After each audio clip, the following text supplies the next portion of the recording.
Hey, bonjour tout le monde, alors je suis Xavier alias Xavki, on démarre notre 29e vidéo dédiée à notre infrastructure cloud déployée sur le cloud public d'Infomaniac. Alors aujourd'hui la thématique ça va être découvrir et mettre en place Ansible Vault dans notre cas d'usage. On avait vu lors de la vidéo précédente qu'on avait mis un password en clair, d'ailleurs ce password s'appelait password tout simplement, donc c'est bien sûr quelque chose à complètement ne pas à complètement proscrire et ne pas réaliser bien sûr, mais voilà, donc Ansible fournit un outil qui s'appelle Ansible Vault, rien à voir avec le Vault de HashiCorp, et qui est très pratique pour chiffrer des secrets. D'ailleurs, Ansible est un des rares outils de cette thématique-là à proposer ce genre d'outil complètement intégré à Ansible lui-même, finalement. Donc ça, c'est quelque chose qui est très pratique, d'autant plus qu'il est très simple à mettre en œuvre, et ça, bien sûr, c'est aussi dédié, en tout cas, c'est en partie lié au mode de fonctionnement de Ansible, puisqu'il est en mode push, comme on l'a vu avec du SSH, donc c'est beaucoup plus facile de pousser un secret, de chiffrer un secret, de le déchiffrer et de le pousser, que de finalement le gérer à travers des agents, c'est pas forcément aussi facile. Donc là, la première chose qu'on va faire, on se rend sur notre interface donc d'Infomaniac, le public cloud, sur le portail Horizon, on va démarrer notre VPN pour ensuite l'activer et ensuite dérouler bien sûr l'intégralité des choses qu'on a à faire. Alors on le démarre, on va ensuite se rendre à côté, pour ne pas oublier, on va d'ores et déjà sourcer le OpenRC, on a l'habitude, mais il vaut mieux penser à le faire à chaque fois. Et puis, donc je vais activer le VPN au passage quand même, connect, voilà, donc j'ai mon VPN qui est activé. Et puis, ce qu'on va faire, donc première chose, c'est la découverte de Ansible Vault. Alors Ansible Vault, il a deux modes pour chiffrer des secrets. On va ouvrir aussi également du coup notre partie infrastructure as code, on va dire, et configuration as code. Ça, on va le fermer, voilà, on va réduire tout ça. Donc nous, lors de la vidéo précédente, si on prend un petit peu ce qu'on avait pu réaliser, donc au niveau de nos users, on retrouve ici xpestel, comme ceci. Hop, voilà. Et là, on a notre password qui est en clair. Donc ça, bien sûr, c'est pas souhaitable, tel quel. Donc, au niveau de Ansible, il y a deux méthodes pour chiffrer les secrets, et puis on peut combiner les unes avec les autres, etc. Il n'y a pas de souci.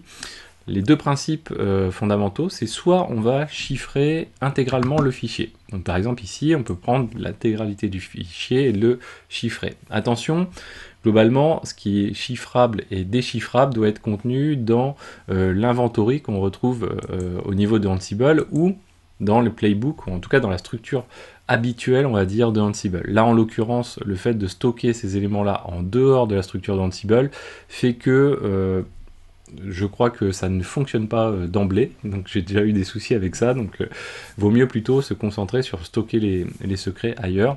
On le reverra quand on fera de la base de données, par exemple avec Postgre, etc., que c'est quelque chose qui est assez important de bien les positionner au bon endroit. Donc soit on chiffre on chiffre le secret en totalité, le fichier en totalité, et donc du coup on va avoir des choses qui sont des secrets, qui vont être chiffrés, puis des choses qui ne sont pas des secrets qui vont être chiffrés, y compris les clés en question qui vont être toutes chiffrées. Donc ça, c'est très pratique quand on a pas mal, dans le même fichier, pas mal de secrets, parce que du coup on s'embête pas, on va le faire une fois pour toutes et c'est réglé. On va voir juste après comment on manipule justement ces éléments-là.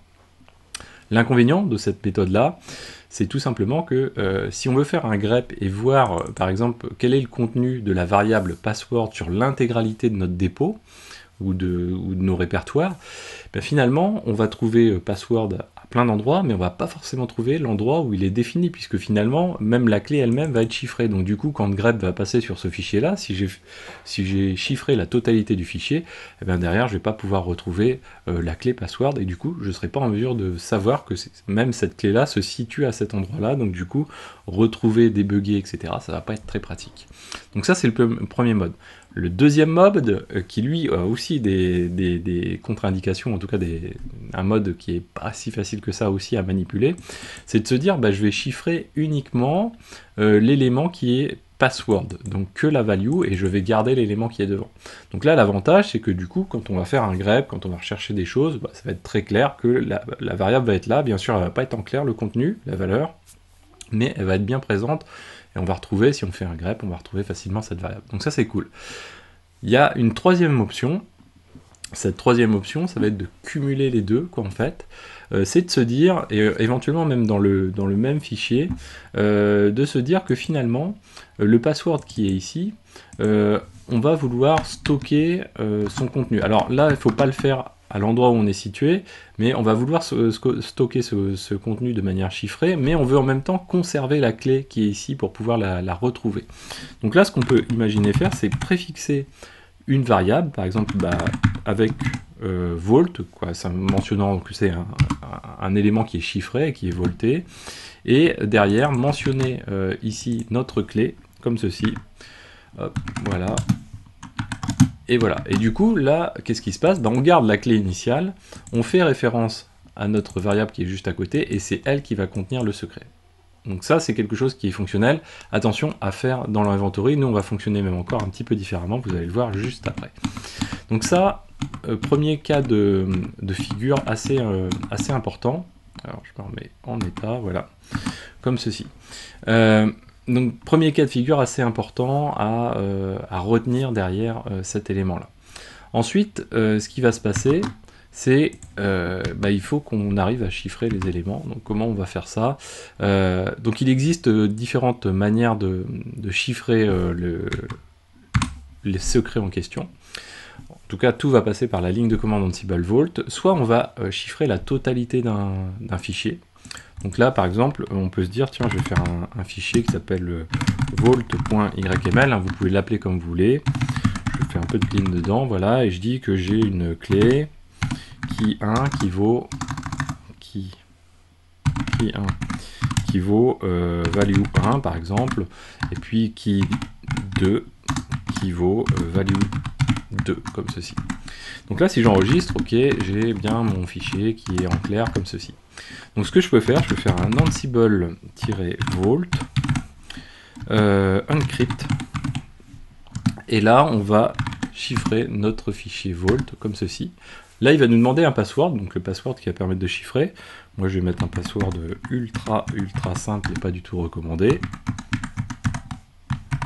Hop, voilà. Donc là, il a chiffré le fichier. Et là, si je rouvre le même fichier, paf, là, je tombe sur les éléments qui sont chiffrés. L'élément qui est chiffré là, il contient une clé et une valeur derrière. Alors, ça, c'est très pratique. Derrière, du coup, il faut qu'on trouve un moyen pour pouvoir le déchiffrer. Donc, première méthode pour le déchiffrer, c'est d'appliquer un Ansible Vault. Hop, et bien, mais plus encrypt, mais décrypte, bien sûr, comme ça semble assez logique. Et on va appliquer notre password qui est là. Bien sûr, le password, on va le stocker dans un coffre fort, numérique, enfin, de différentes manières, comme vous le souhaitez.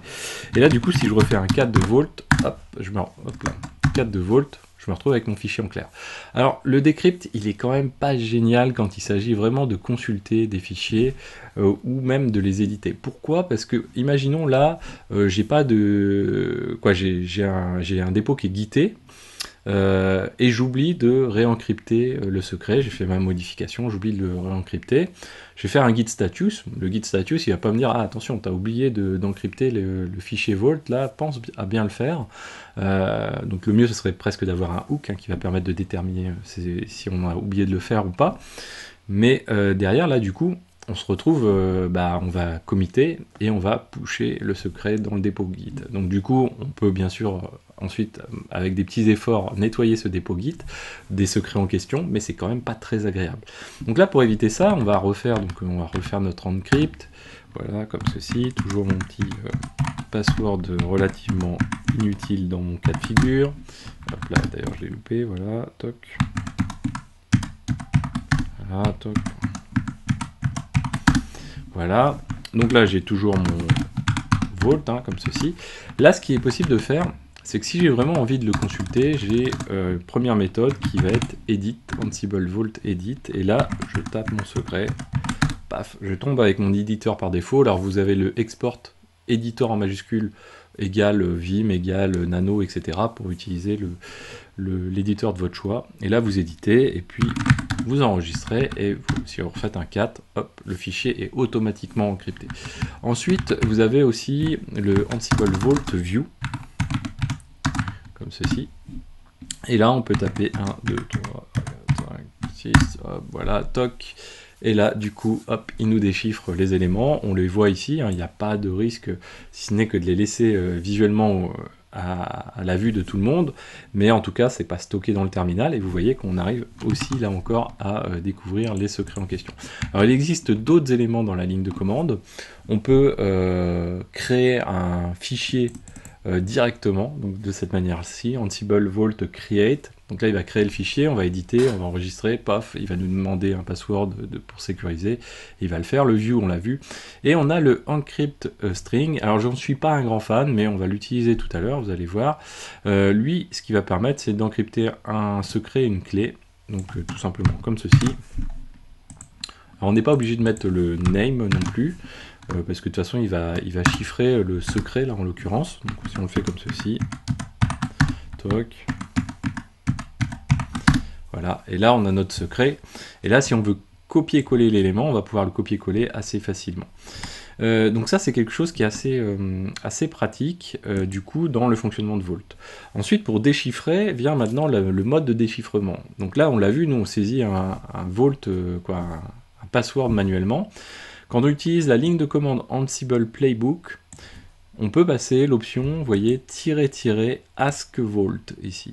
Donc ce ask vault fait quand on va lancer le playbook, il va nous demander le vault password, donc on va le saisir à la main, mais ça nécessite l'intervention manuelle. Donc c'est pas forcément ce qu'on recherche, surtout pas dans notre cas de figure où on va lancer du Terraform avec du Ansible.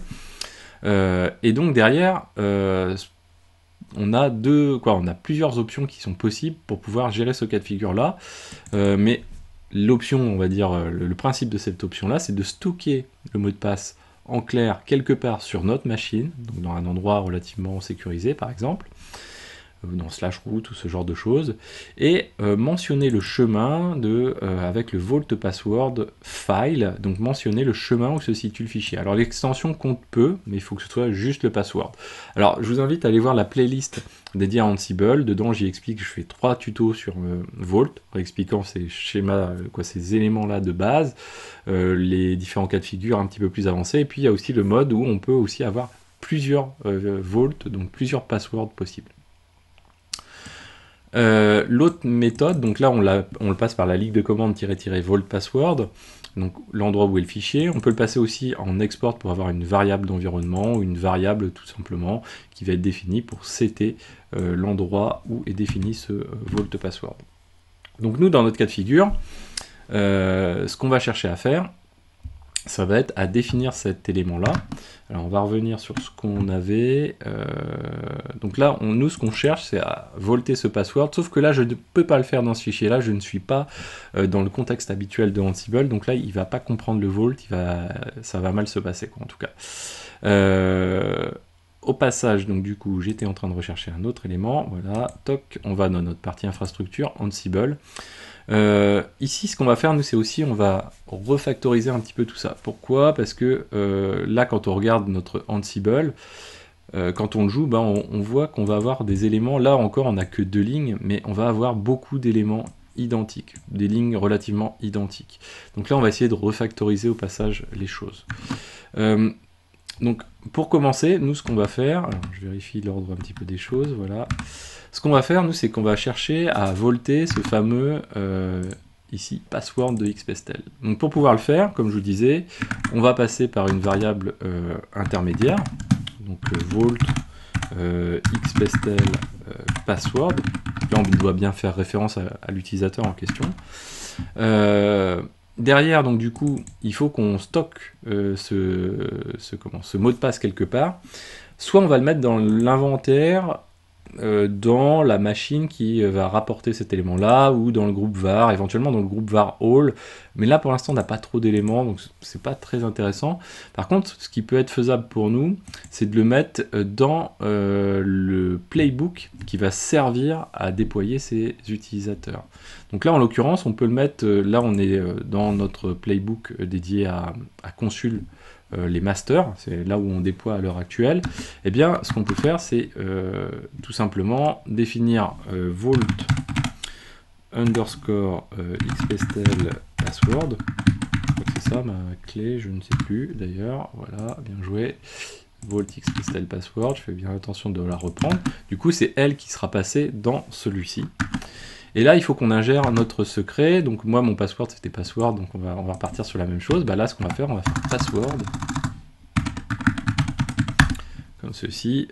Et là, je vais taper mon secret qui va permettre de chiffrer. Donc là, je vais prendre cet élément-là. Et on va copier-coller ceci. Juste ici. Donc là, on fait bien attention, on passe un espace comme ceci. On va dézoomer un peu pour vérifier voilà, les tabulations et tout ce qui va avec. Et on va se mettre juste comme ceci. Donc là, avec ça, on est pas mal. Je vais vérifier quand même, l'espace, il est bien là, oui. Donc on vient de faire finalement cette opération-là. Ce qui nous reste à faire, c'est de se dire, voilà, on va avoir besoin de stocker du coup ce fameux password de déchiffrement. Donc nous, on va le mettre dans la home de l'utilisateur en se disant, voilà, il y a quelques garanties. Après, il faut quand même gérer un petit peu les permissions dessus, etc. Mais on va pouvoir le mettre dedans. Ouais, bah voilà, j'ai mis 1, 2, 3, 4, 5, 6. Hop, bah c'est justement le password le pseudo-password, on va dire plutôt, que j'ai utilisé. Et donc là, avec ça, on est prêt à fonctionner modulo les adaptations qu'on doit faire dans le lancement de notre ligne de commande Ansible. Mais comme je vous disais, en même temps, on va essayer de faire un refactoring un peu de notre commande Ansible. Alors comment on va faire notre refactoring? L'idée, ça va être d'éviter de répéter des grosses tartines finalement de code. Donc pour faire ça, on va se positionner dans ici. On va regarder déjà. Donc là, on va voir qu'on a des blocs qui se répètent finalement. Donc on a par exemple la ligne de commande qui va être toujours Ansible Playbook. On a devant cette ligne de commande Ansible config égale quelque chose. On a aussi le Ansible Vault file, enfin je ne sais plus exactement celui qu'on avait tout à l'heure, donc il va falloir rajouter avec le chemin qui correspond. Et celui-là, ben, finalement, on va l'avoir un petit peu partout également. Le -i pour récupérer notre inventaire dynamique, bah lui il change pas non plus, donc on va l'avoir. La private key ne change pas non plus. Ce qui change par contre, c'est également le playbook. Par contre, grosse attention important, c'est la définition du users default account.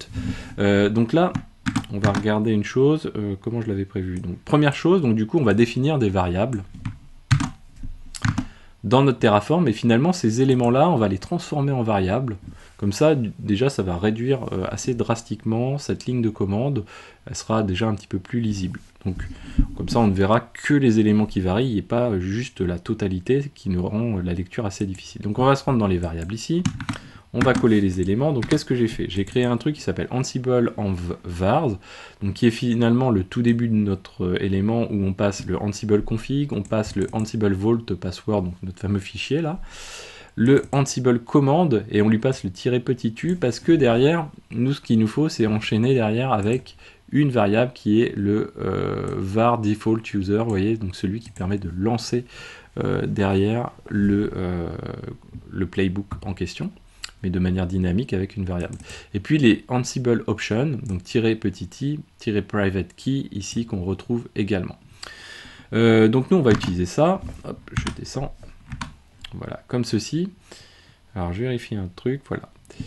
Comme ceci, on va copier ces éléments-là.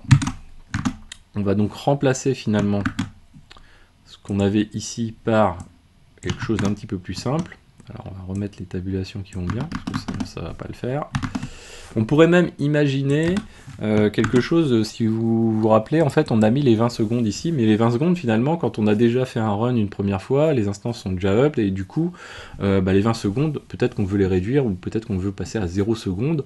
Là, ce qu'on pourrait faire, c'est mettre une variable ici, et on l'a pas vu, mais le Terraform Apply, on peut lui passer une option, alors je crois que c'est l'équivalent du -e sur Ansible, pour définir une variable directement dans la ligne de commande, et on pourrait venir surcharger à la volée le 20 secondes pour 60 secondes ou pour 0 secondes suivant le cas de figure. Alors là, attention, très important, où est-ce qu'on est? Tac, tac, tac. Ah oui, hop là, donc déjà, attention à la recopie, ça va être pas mal. Donc nous, on passe, vous voyez, le -e user default account ici sur infrastructure base. Donc très important, c'est que là j'ai fait une adaptation à faire, c'est que le base et cette variable là, en fait, on va pas le lancer juste sur le console master cette fois-ci, mais là on va dire on le fait sur toutes les machines tout le temps. Donc du coup, on va définir la variable non plus dans notre partie consul, mais on va le définir dans le base, en fait, le playbook de base, du coup, de fait. Alors là, on a une petite alerte, mais c'est normal. Et puis du coup, derrière, ici, on va passer notre rôle -users à celui-ci. Alors pourquoi je vous dis que c'est très très important? Là, il faut vraiment pas se tromper sur cet élément-là. Pourquoi? Parce qu'en fait, donc là, j'ai juste, pendant que j'y pense, supprimer users ici, voilà. Parce que souvenez-vous, le rôle users, si on ne lui définit pas le user, le default user, qui est dans notre cas de figure Xavki ou qui pourrait être l'utilisateur de Ansible, à un moment, souvenez-vous, il va mettre à jour sa liste de SSH hello, donc les utilisateurs pouvant faire du SSH. Et donc si on ne complète pas cette variable-là, ce qui va se passer, c'est qu'il va venir surcharger cette variable par rien du tout.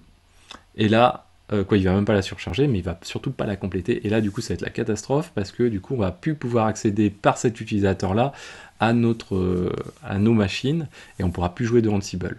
Alors, on pourra toujours y accéder par les autres utilisateurs, donc xpestel par exemple, mais on pourra plus y accéder par celui-ci. Alors, si on veut éviter ce cas de figure-là malgré tout, on peut se rendre dans Role, Base, Default et définir la fameuse variable en question, pas base, users, default, et définir ici le user par défaut et ne pas le mettre à rien du tout, parce que si jamais on ne le set pas, on n'aura pas d'utilisateur autorisé.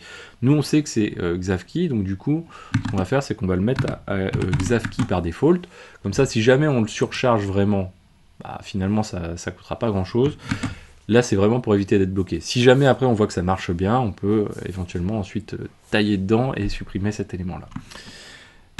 Donc là, avec ça, on a quelque chose qui est pas trop mal. Donc du coup, on n'utilise plus nos machines consul pour ça.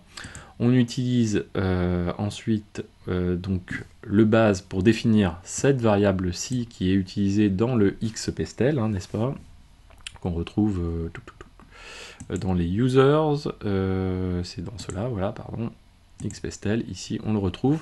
On peut supprimer le toto.yml, lui on n'en a pas besoin. Et là avec ça on doit être pas mal. Je vérifie un truc. Custom bashrc, on est bon, il est là. La clé, on est bon. Sudo, nos passwords, on est à false. Comme ça, ça va nous permettre juste de vérifier que le password est bien passé.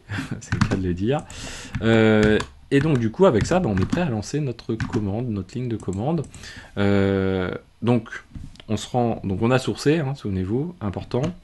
On se rend ensuite dans notre Terraform 02 infrastructure, et là on va faire un Terraform plan et on va vérifier déjà s'il arrive à récupérer les différentes variables. A priori, donc il trouve 10 éléments, toujours nos fameux 10 éléments tant qu'on n'est pas passé à autre chose que notre consul là, et on va faire un Terraform apply, du coup, hop, et c'est parti. Du coup, yes. Donc là, il va nous créer nos instances, comme d'habitude. Alors, j'ai pas fait, comme les fois précédentes, j'ai pas créé la branche pour pouvoir faire la merge request après, etc. Je vous ai expliqué le principe, après, à vous de vous adapter pour pouvoir le faire ou non. Ça, c'est quelque chose qui est assez, on va dire, un peu personnel quand on développe tout seul, de se trouver un peu son meilleur workflow, entre guillemets. Ça peut être pas mal. Donc là, on devrait avoir les instances qui vont pas tarder à arriver ici. Voilà, donc on a 3 instances. Après, donc on devrait pas tarder à avoir non plus les volumes qui vont être créés. Voilà, on a 3 volumes, ils sont pas encore attachés. Donc si on rafraîchit, on devrait bientôt avoir l'attachement, voilà, à chacune des machines sur notre dev SDB. Donc ça, parfait. On peut se remettre ici sur nos instances. Et là, du coup, il va lancer du Ansible, voilà, comme ceci. Donc il va aller chercher le password, le vault password à l'endroit où on l'a stocké. Et il va s'en servir pour déchiffrer le fameux secret. Si on avait d'autres secrets, on utiliserait le même vault password, et comme ça il les déchiffrerait également, même s'ils ne sont pas au même endroit que celui-ci. On verra qu'on aura pour Postgre par exemple du vault password, on en aura pour d'autres. On fera peut-être du test de ClickHouse aussi, ce genre de choses, pour vous remontrer un peu ce que j'avais benché. N'hésitez pas surtout à regarder aussi la playlist dédiée à Ansible, tout ça on y revient plus dans le détail, au niveau de Vault, on rentre vraiment beaucoup plus avec des vidéos plus courtes, mais vraiment spécifiques à chacun des cas d'usage que l'on peut en faire, et ça c'est ça peut être assez pratique Notamment, on revient un peu plus sur cette notion que je vous ai expliquée avec une vraie démo dans un inventaire Ansible strictement du stockage du Vault, et de comment on fait pour les passer comme je vous le décrivais tout à l'heure, tout en gardant l'opportunité de faire un grep encore. Parce que voilà, c'est une petite astuce que je vous suggère. Après, à vous de voir si ça vous convient. C'est vraiment quelque chose à voir au cas par cas. Donc là, il nous fait l'update. Après, ça va accélérer un petit peu, mais on met toujours un peu de temps dessus. Donc j'ai toujours désactivé les fameux rôles pour gagner du temps dans le déploiement. C'est pas juste... c'est vraiment parce qu'on est en mode démo, mais j'ai désactivé, qu'on se les retrouve dans la base ici, commenter le rôle de OS hardening et de SSH hardening, voilà, juste pour dire aller plus vite, parce que vous allez, si vous l'avez testé déjà, vous verrez que, vous avez vu que ça peut demander un petit peu de temps. Donc là, il est parti, comme ceci. Ce qu'on peut faire, c'est peut-être avant, donc oui, j'aurais pu vous recommander de faire ça avant. Alors, hop là, il a planté quelque part, ça c'est pas très bon. Ressources 1.1.1, alors on va remonter.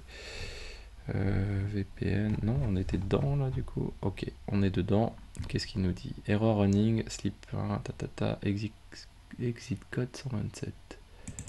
Non, ça c'est pas un souci. Ah, j'ai pas tapé par erreur sur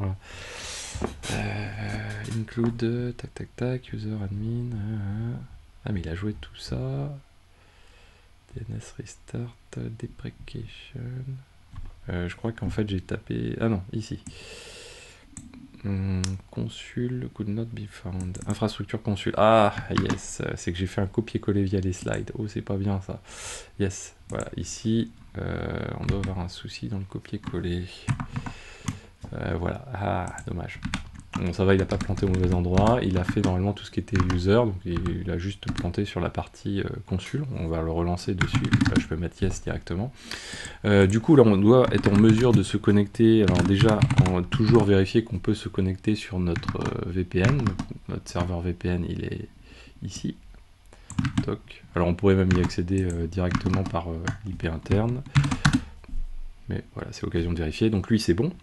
On doit pouvoir aussi s'y connecter du coup en xpestel, si ça s'est pas trop mal passé normalement. Voilà. Donc là, on est en xpestel, donc ça s'est bien passé pour le OpenVPN. On va attendre d'avoir le DNS consul, juste pour tester plus rapidement sans aller chercher l'IP le bon fonctionnement d'une connexion par exemple à des serveurs consul. Donc là, ça devrait aller assez vite. Où est-ce qu'il est? Il est ici. Donc... Voilà, il rejoue tout ça assez rapidement, DNS common, etc., etc. Et là, donc il va jouer les users, là ça devrait aller assez vite normalement. Donc oui, la petite erreur, c'est vraiment parce que je vous fais le tuto, et du coup j'ai fait le copier-coller par les slides, ce qui est pas bon du tout, parce qu'il prend pas en compte il prend en compte des retours à la ligne qui ne sont pas des retours à la ligne dans la vraie vie du terminal. Donc du coup là, il installe consul, le master consul. 1, 2, 3, hop, nous irons au bois, et 4, 5, 6, je ne sais plus, manger des saucisses, non, je ne sais plus, enfin, cueillir des cerises, etc., bref, peu importe, donc j'essaye de meubler, on fait ce qu'on peut avec ce qu'on a, donc là, il est en train de finir consul, blague à part, il va installer en plus sur OpenVPN, le master est déjà installé, normalement, en l'état, donc du coup... quoique, ouais, il faut attendre la fin. Non, je crois qu'il doit être installé là en l'état. Donc du coup, consul. Hop, ici, ouais, voilà. Donc on a notre consul master qui tourne avec nos nodes ici, notre leader. Et là, du coup, on est en mesure de tester directement finalement ce que l'on souhaite avoir, c'est-à-dire ssh x xpestel consul 1 par exemple. Point node. Le data center, je vous ai dit, c'est optionnel, on pourrait mettre xavkey.consul, mais pour aller plus vite, en fait, comme on a un seul data center, consul est facile, c'est que lui, voilà, c'est direct ici, pof, et voilà. Donc là, on est dessus, et on retrouve en plus notre bash rc, sudo -s, notre password, j'ai pu passer route, parfait, et donc du coup, voilà, on peut se déconnecter comme ceci. Avec ça, on n'est pas trop mal en fait. Du coup, je pense que c'est tout pour aujourd'hui. Voilà, j'espère que cette vidéo vous a plu. Dites-moi où est-ce que vous en êtes vous dans la. Donc du coup, on va quand même destroy l'ensemble, quoi l'ensemble, sauf le VPN toujours. Hop, du coup, on est ici, TF destroy. Donc là, vous pourriez faire un shut-off, hein, comme on l'a vu. Petit rappel, si vous faites un shut-off consul, il ne faut pas l'arrêter trop longtemps. Je crois que c'est quelque chose comme 24 heures et après le cluster va être KO, quoi. Donc du coup, il va falloir le remonter, mettre les mains un peu plus dans le cambouis si vous souhaitez le remonter en l'état, ou le destroy et le recréer quoi qu'il arrive. Donc là, il est en train de destroy les consuls. On va couper le VPN, on va shut-off du coup, de manière à pas trop consommer. Moi je suis à 1 € quelque chose, mais j'ai laissé tourner, j'ai eu des oublis, j'ai laissé tourner le VPN, j'ai débugué, enfin des petites choses en plus. Donc je pense que vous devez être encore inférieur peut-être à 1 €, c'est pas impossible. Donc là on va arrêter le VPN, hop, voilà, proprement, et on va faire un shut-off ici. Donc on rafraîchit quand même pour vérifier que tout est bon. Et ici, shut-off, voilà. Shut-off de l'instance, terminé. Hop. Voilà. Et voilà. Donc n'hésitez pas à vous abonner pour ne pas manquer les prochaines vidéos. Parlez-en autour de vous. N'hésitez pas à commenter, mettez des pouces bleus, ça m'encourage vraiment. Mettez un petit mot sympa aussi au passage, c'est vraiment très très agréable. Et je vous dis à très bientôt. Ciao à tous.